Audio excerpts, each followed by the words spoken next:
चाहता हूं कि अब भी जल सकते हैं दुनिया में मोहब्बत के चिराग, अब भी जल सकते हैं दुनिया में मोहब्बत के चिराग। शर्त यह है कि अंधेरों की तिजारत छोड़ दें।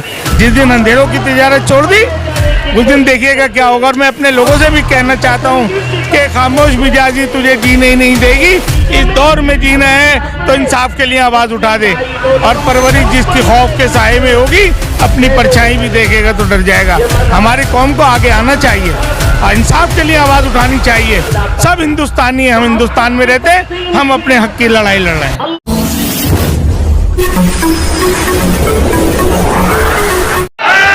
वनऊज़ु बिल्लाहि मिन शुरूरि अनफुसिना व मिन सय्यिआति अमालिना मन यहदिहिल्लाहु फला मुदिल्ल लहु व मन युद्लिल्हु फला हादिय लहु वनशहदु अन ला इलाहा इल्लल्लाहु वहदहु ला शरीका लहु वनशहदु अन्ना सय्यिदना व मौलाना मुहम्मदन अब्दुहु व रसूलुहु अम्मा बाद।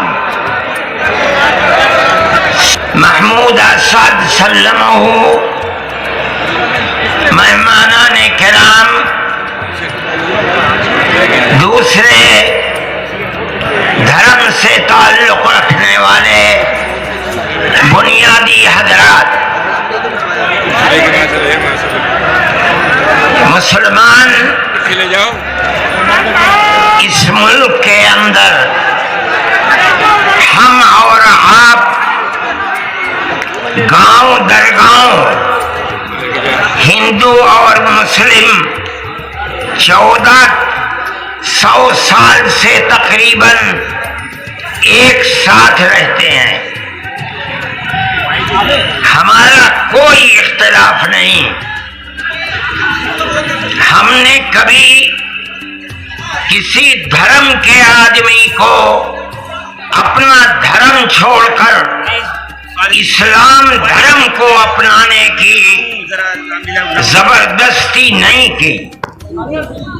हमारा मानना है कि धर्म वो चीज है जिसको आदमी अपने दिल से कबूल करता है।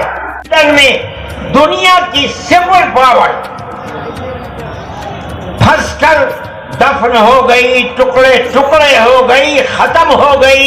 ये मुल्क आजाद हुए। उन्होंने ये समझा था कि जबरदस्ती इस्लाम को तबाह करके, खत्म करके, मस्जिदों को तोड़कर मुल्क खत्म हो जाएगा, इस्लाम खत्म हो जाएगा। ऐसा नहीं है। कोई भी मजहब नाम उस मजहब का पाबंद नहीं होता। हम इस मुल्क के अंदर हिंदू मुस्लिम के साथ भाई भाई की तरह, बदकिस्मती से मुल्क की तकसीम के बाद से हमने इस मुल्क के अंदर आपस के इख्तिलाफ को देखा। यहाँ तक के इख्तिलाफ होते होते हुकूमतें बदलते बदलते हुकूमत बीजेपी की आई। हमने कभी ये आवाज नहीं सुनी थी। हमने ये भी सुना कि इन 20 करोड़ मुसलमानों को घर वापस करो। ये आवाज इससे पहले कभी नहीं आई थी। फिरकापरस्त ज़हनियत इतनी आजाद हो गई कि वो ये समझती है कि हम 20 करोड़ मुसलमानों को फिर दोबारा वापस करके अपने घर की तरफ ले जाएंगे। यानी इसका मतलब है कि हम उनको बाप दादा हिंदू थे। मगर मैं आपको यहाँ के धर्मगुरु बैठे हुए हैं और मैं मुसलमानों को नहीं चाहता हूँ कि ऐसा कहने वाले लोग न अपने मुल्क की तारीख को जानते हैं, वो जाहिल हैं, न वो अपने मजहब की तारीख को जानते हैं।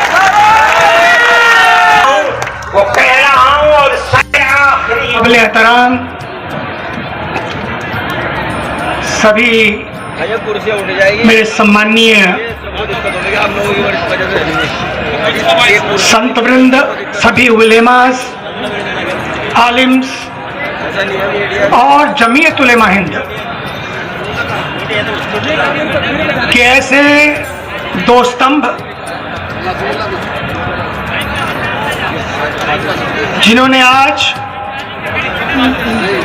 नए भारत के निर्माण के लिए एक नई दिशा कायम करने के लिए आज सबको यहां पर आमंत्रित किया है। मैं रास्ते में देख रहा था, सुबह जब ऋषिकेश से चला, हर बस पे लिखा था दिल्ली चलो। मैंने कहा समय आ गया, दिल्ली चलो पर दिल से चलो। इस देश के एक राष्ट्र कवि ने एक बहुत बड़ी बात कही, हम कौन थे, क्या हो गए और क्या होंगे अभी, आओ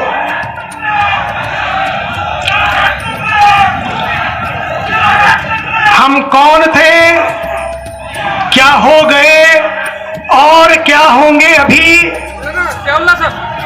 आओ विचारें आज मिलकर सब समस्याएं सभी। दो ही तरीके हैं जीने के, एक है प्यार से जीने का तरीका, जिसकी बात आपने सुनी, न तीर से न तलवार से जीना हमको प्यार से, ये बात कही। समय आ गया है, क्या हुआ क्या घटा क्या हुआ इतिहास में, लेकिन आज एक नई लकीर खींचनी है और वो दिशा है मोहब्बत की। नफरत से कभी किसी का नफा नहीं हुआ और मोहब्बत में कभी किसी का नुकसान नहीं हुआ। नफरत में आप 24 घंटे भी नहीं रह सकते, लेकिन मोहब्बत में आप पूरी जिंदगी गुजार सकते हैं।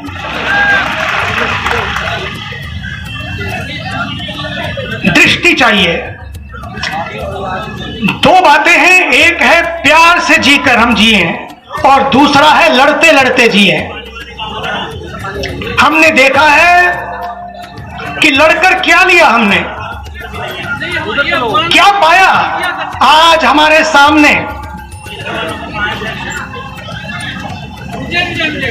मजहब के नाम पर जब बांटने की बात आई तो एक देश दो बन गए। और आज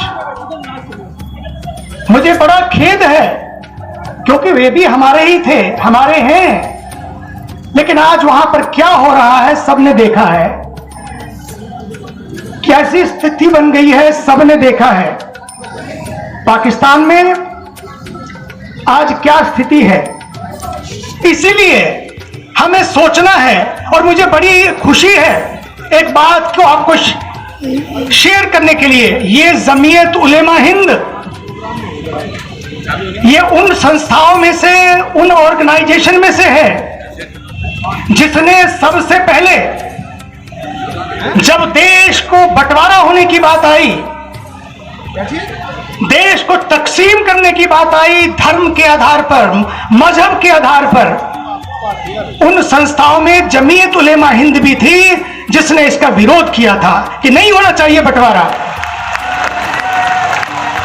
आज फिर जब हम इसके 100 साल मना रहे हैं, आने वाले 100 साल नहीं, हजारों सालों तक ये देश एक मिसाल बन सके, उसके लिए आज हमें पूरी एक मशाल जलानी होगी। कहते हैं कि देखिए कोई गलती करे तो उसे सुधारा जा सकता है। डॉक्टर परवेज मियां, और मैं ऑल इंडिया मिली काउंसिल का भी सदर हूं दिल्ली का, और एक कौम के नाते, एक हिंदुस्तानी होने के नाते, क्योंकि हम सब हिंदुस्तानी हैं।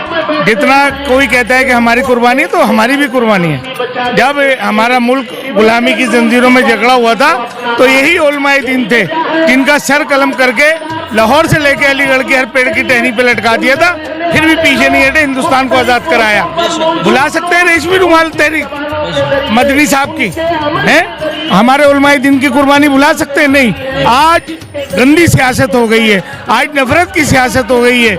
ये दुकानदारियां बंद करानी पड़ेंगी, क्योंकि कोरोना था, कोरोना में भी हमें लोगों को बहुत सताया गया, उसके बाद भी हमें सताया गया।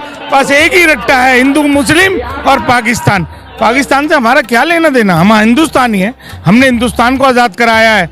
जैसे कि महमूद बंदी साहब ने कहा कि अगर ये मोहन भागवत साहब का मुल्क है तो हमारा भी है, क्योंकि हमारे बाप दादाओं ने इस देश को आज़ाद कराने में एक एक खून को निछावर किया। तो मैं आज इस रामलीला ग्राउंड के ऐतिहासिक मैदान से कहना चाहता हूँ उन लोगों को कि हिंदुस्तान में हर कौम रहेगी, हर फिरका रहेगा, कोई मुसलमान बाहर के नहीं है, यहीं के हैं। इन्होंने यहाँ एक एक मिट्टी के अंदर एक एक खून की बूंद इनकी यहाँ पर व्यवस्था है। हटाने की बात बहुत सोचना बहुत मुश्किल है। हम लोग इस हिंदुस्तानी और हिंदुस्तानी रहेंगे, कोई हमें यहाँ से हटा नहीं सकता। अब जुल्म की हद हो गई है, अब जुल्म को बंद करना पड़ेगा। आपने जो अभी कहा कि ये मुसलमानों के लिए काम करती है, सारी पूरी उम्मत के। जमात उलमा हिंद हमेशा इंसानियत की बात करती है। जब कुर्बानी दी थी देश के लिए मदनी साहब ने, तो खाली मुसलमानों के लिए नहीं दी थी, हिंदुस्तान के लिए दी थी। हिंदुस्तान में बसने वाले सारे हिंदू, मुसलमान, सिख, ईसाई सब लोगों के लिए दी थी। और आज भी जो काम करते हैं जमात उलमा हिंद वाले, कहीं दंगा फिसाद होता है वहाँ जाते हैं, रिलीफ का काम करते हैं। यहाँ पर जो अपना मेडिकल चेकअप चल रहा है, ये सब के लिए।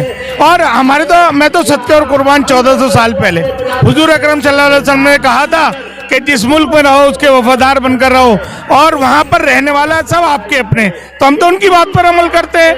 हमारा तो चाहे हमारा हिंदू भाई हो, सिख भाई हो, ईसाई भाई हो, वो सब हमारे।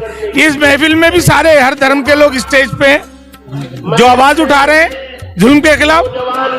मैं आपके चैनल से एक बात कहना चाहता हूं कि अब भी जल सकते हैं दुनिया में मोहब्बत के चिराग, अब भी जल सकते हैं दुनिया में मोहब्बत के चिराग। शर्त यह है कि अंधेरों की तिजारत छोड़ दें। जिस दिन अंधेरों की तिजारत छोड़ दी उस दिन देखिएगा क्या होगा। और मैं अपने लोगों से भी कहना चाहता हूं कि खामोश मिजाजी तुझे जीने ही नहीं देगी। इस दौर में जीना है तो इंसाफ के लिए आवाज उठा दे, और परवरिश जिसकी खौफ के साए में होगी अपनी परछाई भी देखेगा तो डर जाएगा। हमारी कौम को आगे आना चाहिए और इंसाफ के लिए आवाज उठानी चाहिए। सब हिंदुस्तानी हैं, हम हिंदुस्तान में रहते हैं, हम अपने हक की लड़ाई लड़ रहे हैं। धन्यवाद, शुक्रिया, जय हिंद, जय भारत।